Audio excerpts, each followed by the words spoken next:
Hi hello. Present మన తెలంగాణలో ఒక హాట్ టాపిక్ గా నడుస్తున్న విషయం ఏంటంటే కల్వకుంట్ల కుటుంబంలో చిచ్చు పెట్టిన కవిత అని. మరి కవిత గారు ఈ 20 ఏండ్ల రాజకీయంలో ఎన్నడూ లేని విధంగా టీఆర్ఎస్ పైన, కేసీఆర్ పైన, హరీష్ రావు పైన, సంతోష్ రావు పైన ఎందుకు మరి ఇలాంటి వ్యాఖ్యలు చేశారు? అసలు కవిత వెనుక ఎవరున్నారు? మరి ఇదంతా కవితే చేస్తున్నారా, లేకపోతే కవితని ఎవరైనా నడిపిస్తున్నారా? అది కాంగ్రెసా, బీజేపీ, ఇంకా ఎక్సెట్రా ఎవరైనా? మరి ఇవన్నీ జరుగుతున్న తరుణంలో మరి ఒక కామన్ మ్యాన్ ఏం ఆలోచిస్తున్నాడు?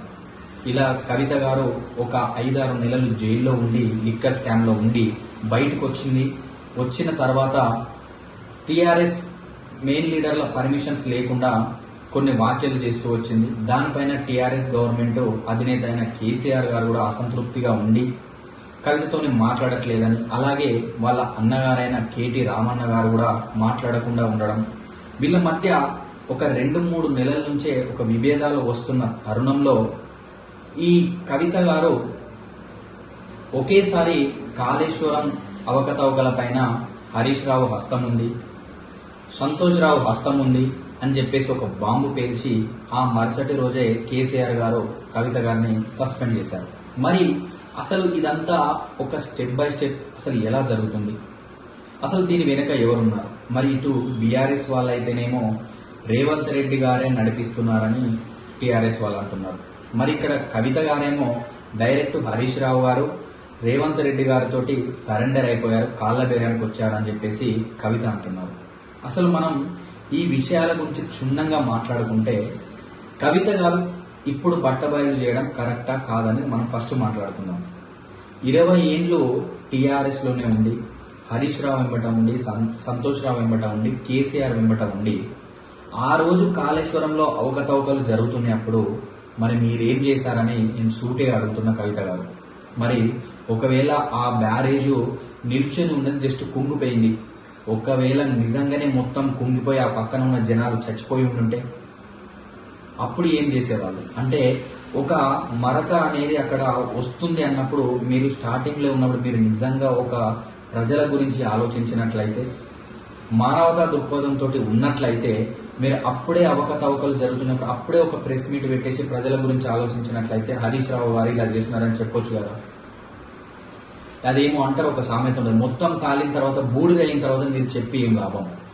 అంటే ఇప్పుడు మీరు మీ సొంత లాభం కోసం చూసుకొని పార్టీ నుంచి బయటకు వచ్చి మీ సొంతగా ఎజెండాగా ఎదగాలని చేస్తున్నారా? ఇది మీకు నేను క్వశ్చన్ వేస్తున్నాను. మరి హరీష్ రావు గారు, సంతోష్ రావు గారు ఏమైనా అవకతవకలు చేయలేదా అంటే ఖచ్చితంగా కాళేశ్వరం విషయంలో ఖచ్చితంగా అవకతవకలు జరిగినాయని నాటి నుంచి అందరూ మొత్తుకుంటున్న విషయమే. మరి మీ గవర్నమెంట్లోనే మీ పక్కన ఉన్న వాళ్ళు ఇలా జరుగుతున్నప్పుడు మీరు వాళ్ళని తప్పించి మీ నాన్నగారికి చెప్పి, కేసీఆర్కి చెప్పి అప్పుడే ఒక నిర్ణయం తీసుకుంటే బాగుండేది కదా. అంటే ఇక్కడ ఎవరైనా, ఏ రాజకీయ నాయకుడైనా మీ స్వలాభం కోసమే ఆలోచిస్తున్నారు. ఇక్కడ సామాన్యమైన ప్రజల కోసం మీరు ఆలోచించట్లేదు. వాళ్ళు చచ్చినా బతికినా మీకు అనవసరం. ఇక్కడ మిమ్మల్ని ఎదగనివ్వటం లేదు కాబట్టే మీరు లిక్కర్ స్కామ్ లో జైలుకి వెళ్ళొచ్చారు కాబట్టి మీ యొక్క ప్రజెన్స్ అనేది టీఆర్ఎస్ లో తగ్గిపోతూ వస్తుంది. కాబట్టి మీరు ఇవన్నీ ఇప్పుడు బట్టబయలు చేసి ఎవరైతే అక్కడ ఎదుగుతున్నారో హరీష్ రావు గారు, కేటీఆర్ గారు, సంతోష్ రావు గారు ఎవరైతే టీఆర్ఎస్ లో ఎదుగుతున్నారో గులాబీ బాస్ తర్వాత వాళ్ళని తొక్కడానికి మీరు ఆ వాస్తవాలని ఇప్పుడు బయట పెట్టారని మేము అంటున్నాం. ఇది కరెక్టా కాదా? మీరు ఆన్సర్ చెప్పండి. మీరు ఇప్పుడు చూస్తున్న వాళ్ళందరూ ఇది ఆన్సర్ చెప్పండి. అంటే ఎవరి స్వలాభం కోసం వాళ్ళు సొంతగా ఎదగడానికి ఇది ఒక పొలిటికల్ డ్రామా. ఇప్పుడు తెలంగాణలో రానున్న రోజుల్లో జూబ్లీహిల్స్ ఉప ఎన్నిక ఉంది. సుప్రీంకోర్టు కూడా 3 నెలలు కొన్ని 10 కాన్స్టిట్యున్సీలో ఉప ఎన్నికలకు ఉంచి ఒక టైం ఇచ్చింది. అలాగే మెయిన్ గా స్థానిక సంస్థలు ఉన్నాయి. సో ఇప్పుడు ఈ స్థానిక సంస్థలలో 42% బీసీ రిజర్వేషన్ అని కాంగ్రెస్ అంటుంది. ఇటు ఈమె బీసీ నినాదం తీసుకొచ్చి ఈయన వస్తుంది, ఇటు తీర్మార్ మల్లన్న వస్తుండ్రు. అంటే వీళ్ళందరూ ఒక రాజకీయంగా ఎదగడానికి, ఈ స్థానిక సంస్థలలో ఎవరి పట్టును వాళ్ళు సాధించుకోవడానికి. అంటే ఇక్కడ ఎవరు కూడా ప్రజల గురించి ఆలోచించడం లేదు. వాళ్ళు సొంతగా ఎదగడానికి, వాళ్ళ సొంత ఎజెండాను ముందుకు తీసుకెళ్లడానికి, వాళ్ళు సొంతగా సంపాదించుకోవడానికి. మరి కవిత గారు ఇక్కడ తప్పు కాదు కరెక్ట్ కాదు అని అనుకుంటా, ఇక్కడ హరీష్ రావు తప్పు కాదు కరెక్ట్ కాదు, అందరూ ఒకటే దొందే. ఎవరైనా వాళ్ళ స్వలాభం కోసం ఎదగడానికే.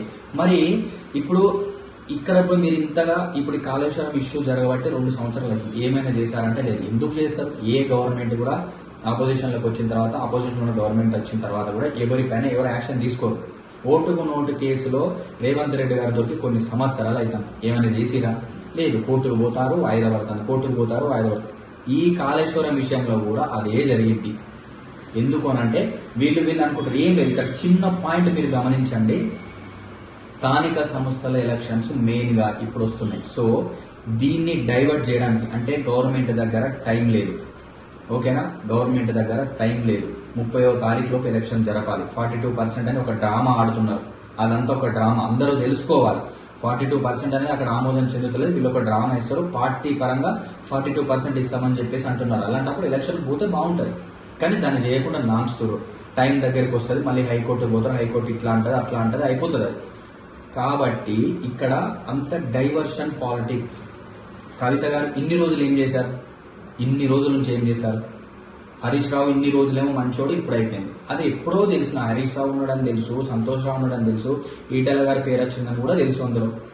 ఇదంతా అంటే గులాబీ బాస్నేమో మీ నాన్న కాబట్టి, మీ రామన్న మీ అన్న కాబట్టి మీరు వెనకేసుకొస్తారు. మరి గులాబీ బాస్ చెయ్యమనకపోతేనే వీళ్ళు చేశారా? గులాబీ బాస్కు తెలియకుండానే ఇదంతా జరిగిందా? ఇప్పుడు రేవంత్ రెడ్డి గారు మాట్లాడుతున్నారు, మాకున్న కవిత గారికి ఏం సంబంధం లేదు. అసలు మీరెందుకయ్యా వాళ్ళు మాట్లాడుతుంటే అసలు మీరు ఇలా పేర్ల గురించి ఏం మాట్లాడతారు? మీరు గవర్నమెంట్ చేతులు ఇచ్చినప్పుడు మీ పనులు మీరు చేసుకుంటూ పోరు. వాళ్ళ సావేదో వాళ్ళు వస్తారు. మిమ్మల్ని అనకముందే మీరే మీ కుటుంబాల విషయంలో మిమ్మల్ని తీసుకున్నా కూడా మీరు స్పందించకండి. అసలు మీకేం సంబంధం? అంటే మీరు సంబంధం ఉందా? అంటే మీరు ఒప్పుకోకనే ఒప్పుకుంటున్నారా? మీరు నిజంగానే ఇన్వాల్వ్ అయ్యారా? అంటే ఇంకా తెలంగాణ ప్రజల్ని ఇంకా ఎందుకు మప్పున పెడుతున్నారు? ఇంకా దిగజారుడు రాజకీయాలు చేస్తున్నారు? తెలంగాణ ప్రజల గోస ఎందుకు తింటున్నారు? ఇంకా ఇప్పటికీ తిన్నకాడికి చాలు. సో దయచేసి ఇప్పటికైనా అసలు ఏం జరుగుతుంది, ఏంటిది, ఎవరి రాజకీయం వాళ్ళదియా, లేకపోతే ప్రజల గురించి పట్టించుకునేది ఉందా? గవర్నమెంట్ వచ్చి 2 సంవత్సరాల దగ్గరికి రాబోతుంది. మరి ఈ గవర్నమెంట్ పైన తెలంగాణ ప్రజల్లో ఎంత వ్యతిరేకత ఉంది, ఎంత నమ్మకం ఉంది, ఏంటి అనేది అది మీరు చూసుకోండి. ఎప్పుడు వీళ్ళు చేస్తున్నారు వాళ్ళు చేస్తున్నారు అని. ముఖ్యంగా కామన్ పీపుల్స్ ఇప్పుడు తెలంగాణ జాగృతి ఎంబటే ఇప్పుడు ఇటు కవిత రాగానే కొంతమంది కార్యకర్తలు అందరు ఇటు వచ్చారు టీఆర్ఎస్ నుంచి. మళ్ళీ ఇటు ఇంకో హరీష్ అన్న బయటకు వస్తే హరీష్ అన్న ఎంబడి వస్తారు. సో మీరందరూ దయచేసి ఎవడి జెండా మోయకండి, ఎవటి ఎంబడ తిరగండి. మీకంటూ ఒక లైఫ్ ఉంది. వాళ్ళు కొన్ని ఆస్తులు ఎంత కూడబెట్టుకున్నారంటే వాళ్ళ తరాలు చచ్చిపోయినా బతికున్నంత ఆస్తులు కూడా పెట్టుకున్నారు. కవిత గారికి ఏం తక్కువ లేదు, హరీష్ రావు గారికి ఏం తక్కువ లేదు, కేటీ రామారావు గారికి ఏం తక్కువ లేదు, కేసీఆర్కి ఏం తక్కువ లేదు, రేవంత్ రెడ్డి గారికి ఏం తక్కువ లేదు. వాళ్ళందరూ మంచిగా ఉన్నారు. మీరు అనవసరంగా టీఆర్ఎస్ అన్నదని చెప్పేసి ఇటు దిష్టి బొమ్మలు అక్కడ తలపెట్టడం, కవిత అక్క అన్నదాన్ని జాగృతి దిష్టి బొమ్మలు తలపెట్టి మీ జీవితాలు నాశనం చేసుకోకుండా ఇవన్నీ డైవర్ట్ పాలిటిక్స్. వీళ్ళందరూ బాగానే ఉంటారు. కవితక్కే అన్నది వాళ్ళిద్దరు ఫ్లైట్లో పోయి మాట్లాడుతున్నారని హరీష్ రావు రేవంత్ రెడ్డి. మరి మనకు తెలుసా? వీళ్ళకి తెలుసు. మరి వీళ్ళకి తెలిసినప్పుడు ఆ రోజు ఎందుకు బయట పెట్టలేదు? మరి ఈ రోజు పెట్టింది అంటే ఎవరిని పిచ్చోళ్ళని చేయడానికి. అంటే వీళ్ళ ముంగట అన్నీ తెలుస్తాయి.